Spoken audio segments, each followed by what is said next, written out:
Hello friends, स्वागत है आपका स्पर्श पीएससी के इस यूट्यूब चैनल में। दोस्तों, करंट अफेयर्स के इस वीडियो सीरीज में आज हम इस सप्ताह के राष्ट्रीय एवं अंतर्राष्ट्रीय परीक्षोपयोगी महत्वपूर्ण तथ्यों पर चर्चा करेंगे। इस वीडियो सीरीज में हम वीकली एवं मंथली करंट अफेयर्स पर चर्चा करते हैं एवं प्रश्नों के माध्यम से महत्वपूर्ण तथ्यों की व्याख्या करते हैं। तो आइए बढ़ते हैं आज के वीडियो की ओर। आज का हमारा पहला प्रश्न है, केंद्र सरकार द्वारा देश में कितने फास्ट ट्रैक कोर्ट बनाने का निर्णय लिया गया है? और इस प्रश्न के लिए हमारे विकल्प हैं 100, 563, 725 या 1023। इस प्रश्न का सही जवाब है ऑप्शन नंबर डी, 1023। आप सभी को पता है कि देश में क्राइम रेट बढ़ रहा है और इसी के साथ महिलाओं और बालिकाओं के साथ में रेप की घटनाएं भी बढ़ रही है। तो इसीलिए देश में बलात्कार से पीड़ित महिलाओं और नाबालिग बालिकाओं को शीघ्र न्याय दिलाने के उद्देश्य से फास्ट ट्रैक कोर्ट की स्थापना किए जाने का निर्णय केंद्र सरकार के द्वारा लिया गया है और इसी उद्देश्य के साथ देश में कुल 1023 फास्ट ट्रैक कोर्ट की स्थापना की जाएगी। बढ़ते हैं अगले प्रश्न की ओर। हमारा दूसरा प्रश्न है, हाल ही में किन्होंने नौसेना के उप प्रमुख के रूप में कार्यभार संभाला है? और हमारे विकल्प हैं एस.एन. घोरमड़े, जी अशोक, रवनीत सिंह या करमबीर सिंह। इस प्रश्न का सही जवाब है दोस्तों ऑप्शन नंबर ए, एस.एन. घोरमड़े। दोस्तों यहाँ पर आपको एक और नाम दिखाई दे रहा है ऑप्शन नंबर डी में, एडमिरल करमबीर सिंह। ये नौसेना के वर्तमान प्रमुख हैं या आप इन्हें नौसेना के वर्तमान अध्यक्ष भी कह सकते हैं। फिलहाल हम अपनी चर्चा वापस लेके आते हैं एस.एन. घोरमड़े जी पर, जो नौसेना के उप प्रमुख बने हैं। आपको यह भी ध्यान में रखना है कि नौसेना के उप प्रमुख से पहले वे डिफेंस स्टाफ के भी उप प्रमुख का पद संभाल चुके हैं। आज का हमारा तीसरा प्रश्न है, देश के सर्वोच्च खेल पुरस्कार राजीव गांधी खेल रत्न पुरस्कार का नाम बदलकर किनके नाम पर किए जाने का निर्णय लिया गया है? और इस प्रश्न के लिए हमारे विकल्प हैं मेजर ध्यानचंद खेल रत्न पुरस्कार, इंदिरा गांधी खेल रत्न पुरस्कार, अटल बिहारी वाजपेयी खेल रत्न पुरस्कार या श्यामा प्रसाद मुखर्जी खेल रत्न पुरस्कार। दोस्तों, इस प्रश्न का जवाब आप सभी को अवश्य ही पता होगा अगर आप रोजाना अखबारों का अध्ययन करते होंगे। तो इस प्रश्न का सही आंसर है option number A, major Dhyanchand Khel Ratna पुरस्कार। हमारा चौथा प्रश्न है, लगातार 2 ओलंपिक मेडल जीतने वाली पहली भारतीय खिलाड़ी कौन बनी है? और हमारे विकल्प हैं एम.सी. मैरी कॉम, मीराबाई चानू, पी.वी. सिंधु, लवलीना बोरगोहेन। और इस प्रश्न का सही जवाब है option number C, PV. Sindhu. दोस्तों, आप सभी इस नाम से बहुत ही परिचित होंगे।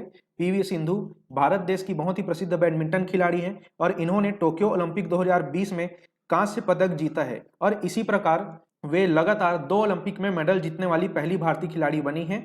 पी.वी. सिंधु ने 2016 में आयोजित रियो ओलंपिक में पदक जीता था और अभी हाल ही में आयोजित वर्ष 2020 के टोक्यो ओलंपिक में भी कांस्य पदक जीतकर ऐसा करने वाली वह पहली भारतीय बन गई हैं। तो पी.वी. सिंधु से रिलेटेड आपको ये सभी तथ्य ध्यान में रखने हैं। बढ़ते हैं अगले प्रश्न की ओर। हमारा पांचवा प्रश्न है, सुप्रीम कोर्ट द्वारा उन्मुक्त पायलट प्रोजेक्ट के रूप में इनमें से किस राज्य को शामिल नहीं किया गया है? और इस प्रश्न के लिए हमारे विकल्प हैं उत्तर प्रदेश, छत्तीसगढ़, बिहार या गुजरात। दोस्तों, जिन दोस्तों ने हमारा अगस्त माह के प्रथम सप्ताह के छत्तीसगढ़ के करंट अफेयर्स के बारे में अध्ययन किया होगा, वहां पर भी मैंने इस चीज को डिटेल में चर्चा किया है। ठीक है, जिन अभ्यर्थियों ने हमें इस वीडियो से ज्वाइन किया है उनके लिए हम यहाँ पर भी उत्तर डिस्कस करेंगे। तो उन्मुक्त पायलट प्रोजेक्ट में कौन सा राज्य शामिल नहीं है? इसका सही जवाब होगा गुजरात। मतलब ऊपर की जो 3 हैं ये उन्मुक्त पायलट प्रोजेक्ट में शामिल हैं और ये 3 स्टेट हैं छत्तीसगढ़, उत्तर प्रदेश और बिहार। हमारा छठवां प्रश्न है, निम्न में से किस देश को इस वर्ष के अगस्त माह के लिए संयुक्त राष्ट्र सुरक्षा परिषद की अध्यक्षता मिली है? और हमारे विकल्प हैं चीन, फ्रांस, भारत या जापान। इस प्रश्न का सही जवाब है दोस्तों ऑप्शन नंबर सी, भारत। तो आपको यह ध्यान में रखना है कि भारत को अगस्त 2021 के लिए यानी 1 महीने के लिए यूएनएससी में अध्यक्षता मिली है और पिछले 75 वर्षों में ऐसा पहली बार होगा जब कोई भारतीय प्रधानमंत्री यूएनएससी की अध्यक्षता करेंगे। हमारा 7वां प्रश्न है, केंद्र सरकार द्वारा सेवाओं के लक्षित और पारदर्शी भुगतान के लिए किस नए डिजिटल भुगतान सेवा को प्रारंभ किया गया है? और हमारे विकल्प हैं ई रूपी वाउचर, ई भुगतान वाउचर, ई पेमेंट वाउचर या ई यूपीआई वाउचर। इस प्रश्न का सही जवाब है दोस्तों ऑप्शन नंबर ए, ई रूपी वाउचर। दोस्तों, तो यह ई रूपी वाउचर कुछ इस प्रकार का है कि यह इलेक्ट्रॉनिक वाउचर पर आधारित एक डिजिटल भुगतान का नया प्लेटफॉर्म है जिसे हाल ही में प्रधानमंत्री नरेंद्र मोदी जी के द्वारा लॉन्च किया गया। यह एक प्रीपेड ऑनलाइन वाउचर है जिसे किसके द्वारा विकसित किया गया? तो यहाँ पर आप देख पा रहे हैं एनपीसीआई, और एनपीसीआई का फुल फॉर्म होता है national payments corporation of India. दोस्तों सीधी व्यापम जैसे एग्जाम्स में ऐसे फुल फॉर्म वाले क्वेश्चन बहुत पूछे जाते हैं, इसलिए आप एनपीसीआई का फुल फॉर्म ध्यान में रखिएगा।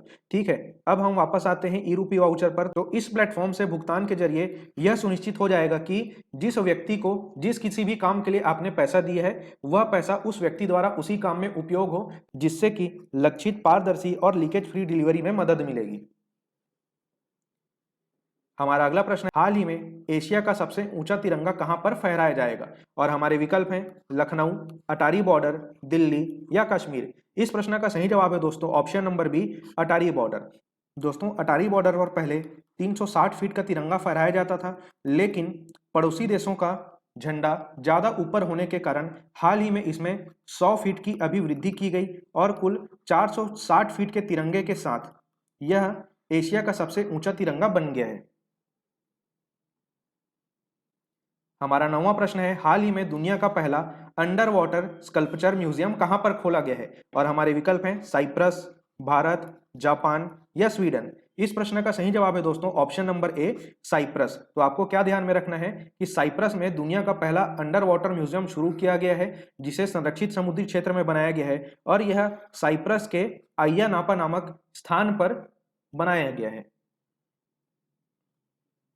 हमारा 10वां प्रश्न है, सभी आयु वर्ग में 100% वैक्सीनेशन करने वाला देश का पहला शहर कौन सा बना है? और हमारे विकल्प हैं भुवनेश्वर, दिल्ली, नागपुर या रायपुर। इस प्रश्न का सही जवाब है दोस्तों ऑप्शन नंबर ए, भुवनेश्वर। तो भुवनेश्वर में सभी आयु वर्ग मतलब 18+ और 45+ दोनों आयु वर्ग के लोगों का 100% वैक्सीनेशन कर लिया गया है, और ऐसा करने वाला भुवनेश्वर देश का पहला शहर बना है। और आप सभी को पता है कि भुवनेश्वर ओडिशा राज्य के अंतर्गत आता है। इसी तथ्य को मैंने यहाँ पर लिखा हुआ है, आप यहाँ से अपनी कॉपी में इसे नोट कर सकते हैं। साथ ही आपको क्या ध्यान में रखना है कि ओडिशा का एक और दूसरा प्रसिद्ध शहर है जिसका नाम है पुरी।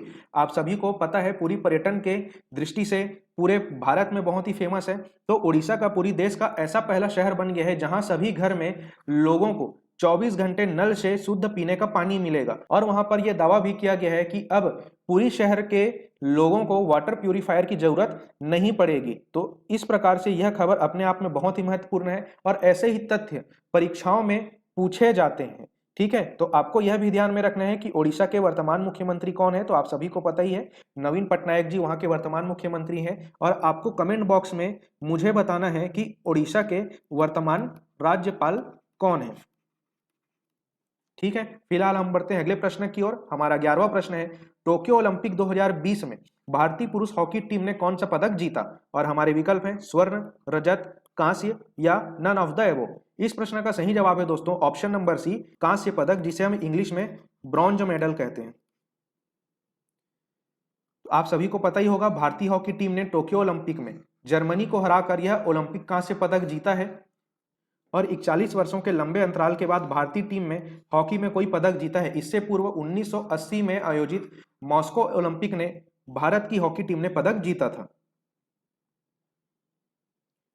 हमारा 12वां प्रश्न है, हाल ही में चर्चा में रहा भारत का पहला स्वदेशी निर्मित विमान वाहक पोत का नाम क्या है? और हमारे विकल्प हैं अरुण, विक्रांत, कलवरी या सूर्य चक्र। इस प्रश्न का सही जवाब है दोस्तों ऑप्शन नंबर बी, विक्रांत। दोस्तों यह विक्रांत देश में निर्मित सबसे बड़ा विशालकाय युद्धपोत है, जिसे मेक इन इंडिया कार्यक्रम के तहत बनाया गया है। और इस जहाज पर 30 लड़ाकू विमान और हेलीकॉप्टर तैनात किए जा सकते हैं। क्योंकि यह मेड इन इंडिया है, इसलिए आप इसका नाम अवश्य रूप से ध्यान में रखेंगे। बढ़ते हैं अगले प्रश्न की ओर। हमारा 13वां प्रश्न है, हाल ही में BRO अर्थात सीमा सड़क संगठन द्वारा किस स्थान पर दुनिया का सबसे ऊंचा सड़क बनाया गया है? और हमारे विकल्प हैं लेह, उत्तराखंड, कश्मीर या लद्दाख। इस प्रश्न का सही जवाब है दोस्तों ऑप्शन नंबर डी, लद्दाख। दोस्तों BRO, जिसे मैंने हिंदी में सीमा सड़क संगठन लिखा हुआ है, इसका इंग्लिश में फुल फॉर्म क्या होगा ये मुझे कमेंट बॉक्स में जरूर बताइएगा। हमारा 14वां प्रश्न है, भारत और किस देश के मध्य 12वां संयुक्त सैन्य अभ्यास इंद्र 21 का आयोजन अगस्त 2021 में किया जाएगा? और हमारे विकल्प हैं ऑस्ट्रेलिया, रूस, अमेरिका या जापान। दोस्तों इस तथ्य की चर्चा मैं अपने पिछले माह के करंट अफेयर्स के वीडियो में भी कर चुका हूं। जिन अभ्यर्थियों ने हमारा वो वीडियो देखा होगा उन्हें इसका जवाब अवश्य ही पता होगा कि यह इंद्र 2021 अर्थात वर्ष 2021 में जो इंद्र सैन्य अभ्यास आयोजित किया जाएगा वो भारत और किस देश के मध्य आयोजित किया जाएगा? तो इसका सही आंसर होगा भारत और रूस के मध्य। हमारा 15वां प्रश्न है, अंतरराष्ट्रीय बाघ मानक कार्यकारी समिति ने भारत के कितने टाइगर रिजर्व को अंतरराष्ट्रीय मानकों पर खरा बताया है? और हमारे विकल्प हैं 12, 15, 14 या 13। इस प्रश्न का सही जवाब है दोस्तों ऑप्शन नंबर सी 14। आपको यह भी ध्यान में रखना है कि अंतरराष्ट्रीय बाघ दिवस प्रतिवर्ष 29 जुलाई को मनाया जाता है। हमारा 16वां प्रश्न है, प्रधानमंत्री नरेंद्र मोदी ने गांव के बच्चों को प्ले स्कूल की सुविधा देने के लिए निम्न में से किस प्रोग्राम का शुभारंभ किया है? और हमारे विकल्प हैं चाइल्ड प्ले स्कूल प्रोग्राम, विद्या प्रवेश प्रोग्राम, बचपन सुधार प्रोग्राम या तरुण स्कूल प्रोग्राम। इस प्रश्न का सही जवाब है दोस्तों ऑप्शन नंबर बी विद्या प्रवेश प्रोग्राम। हमारा 17वां प्रश्न है, केंद्र सरकार द्वारा स्कूली शिक्षा के लिए समग्र शिक्षा योजना कब तक की अवधि के लिए प्रारंभ किया गया है? और इस प्रश्न के लिए हमारे विकल्प हैं 2024, 2025, 2026 या 2027। इस प्रश्न का सही जवाब है दोस्तों ऑप्शन नंबर सी 2026। दोस्तों तो आपको यह ध्यान में रखना है कि यह योजना 1 अप्रैल 2021 से लागू है और यह 5 वर्षों की अवधि के लिए जारी रहेगी, अर्थात 1 अप्रैल 2021 से चालू होकर यह योजना 31 मार्च 2026 तक प्रभावी रहेगी। हमारा 18वां प्रश्न है, हाल ही में जारी श्रम बल सर्वेक्षण रिपोर्ट वर्ष 2019-20 में महिलाओं की श्रम बल भागीदारी प्रतिशत में कितनी वृद्धि हुई है? और हमारे विकल्प हैं 5.5%, 3.4%, 7% या 12%। इस प्रश्न का सही जवाब है दोस्तों ऑप्शन नंबर ए 5.5%। हमारा 19वां प्रश्न है, हाल ही में ओलंपिक में हैट्रिक लगाने वाली भारत की पहली महिला हॉकी खिलाड़ी कौन बनी है? और हमारे विकल्प हैं रानी रामपॉल, निक्की प्रधान, शिवानी कौर या वंदना कटारिया। इस प्रश्न का सही जवाब है दोस्तों option number D Vandana Kataria. दोस्तों अपनी इस उपलब्धि के कारण वंदना कटारिया हाल ही में काफी चर्चे में रही थी और इनके नाम पर आधारित बहुत सारे प्रश्न अभी बनाए जा सकते हैं। सिर्फ इनके नाम पर ही नहीं, टोक्यो ओलंपिक, टोक्यो पैरालंपिक, उसके बाद में यूनेस्को की विश्व धरोहर सूची खासकर जिसमें भारत के स्थल सम्मिलित हैं, और इसके अलावा रामसर साइट्स, ये सभी टॉपिक बहुत ही इंपॉर्टेंट है आगामी परीक्षाओं की दृष्टि से। तो अभी मैं इन सभी तथ्यों पर बहुत डिटेल से चर्चा नहीं कर रहा हूं क्योंकि इस पर आधारित मैं अलग अलग वीडियो सीरीज लेकर आने वाला हूं। फिलहाल आप इन सभी तथ्यों को हमारे टेलीग्राम चैनल से अध्ययन करते रहिए। अगर आप हमारे टेलीग्राम ग्रुप से नहीं जुड़े हैं तो उसका लिंक आपको डिस्क्रिप्शन में मिल जाएगा। आप रोजाना अखबारों से प्राप्त करंट अफेयर्स की खबरों से बने रहने के लिए उस टेलीग्राम ग्रुप में अवश्य ज्वाइन होइए। बढ़ते हैं अगले प्रश्न की ओर। हमारा 20वां प्रश्न है, हाल ही में K2 पर चढ़ने वाले सबसे कम उम्र के पर्वतारोही कौन बने हैं? और इस प्रश्न के लिए हमारे विकल्प हैं चित्रसेन साहू, साजिद सदपारा, शहरोज काशिफ या केमजोंग शेरपा। इस प्रश्न का सही जवाब है दोस्तों option number C Shahroz Kashif. दोस्तों शहरोज काशिफ पाकिस्तान के रहने वाले हैं और इन्होंने भी K2 पर चढ़ने वाले सबसे कम उम्र के पर्वतारोही का रिकॉर्ड बनाया है। दोस्तों अगर जो अभ्यर्थी K2 का मतलब नहीं जान पा रहे उन्हें बता दूं कि हिमालय पर्वत श्रृंखला की भारत के अंदर स्थित सबसे ऊंची चोटी है K2, जिसे हम गॉडविन ऑस्टिन भी कहते हैं, और इस K2 की ऊंचाई 8,611 मीटर है। यहां पर मैंने लिखा भी हुआ है कि हिमालय पर्वत श्रृंखला की भारत की सबसे ऊंची चोटी है और यह चोटी लद्दाख केंद्र शासित प्रदेश में स्थित है। बढ़ते हैं अगले प्रश्न की ओर। हमारे 21वां प्रश्न है, हाल ही में गुइलो बेलिडो किस देश के नए प्रधानमंत्री बने हैं? और हमारे विकल्प हैं चिली, पेरू, तंजानिया या केन्या। इस प्रश्न का सही जवाब है दोस्तों ऑप्शन नंबर बी पेरू। हमारा 22वां प्रश्न है, निम्न में से किन्होंने महालेखा नियंत्रक यानी CAG का पदभार संभाल लिया है? और हमारे विकल्प हैं दीपक दास, मोहन दास, अमिताभ जैन या सुब्रत साहू। इस प्रश्न का सही जवाब है दोस्तों ऑप्शन नंबर ए दीपक दास। दोस्तों यहां पर शॉर्ट में मैंने महालेखा नियंत्रक परीक्षा को CAG लिखा हुआ है। इसका सही अर्थ होता है कॉम्प्ट्रोलर एंड ऑडिटर जनरल, क्योंकि मैंने बहुत लोगों को गलत उच्चारण करते हुए इसका देखा है, कंट्रोलर एंड ऑडिटर जनरल पढ़ते हैं, लेकिन बिल्कुल भी ऐसा नहीं है। ये क्या है? कॉम्प्ट्रोलर।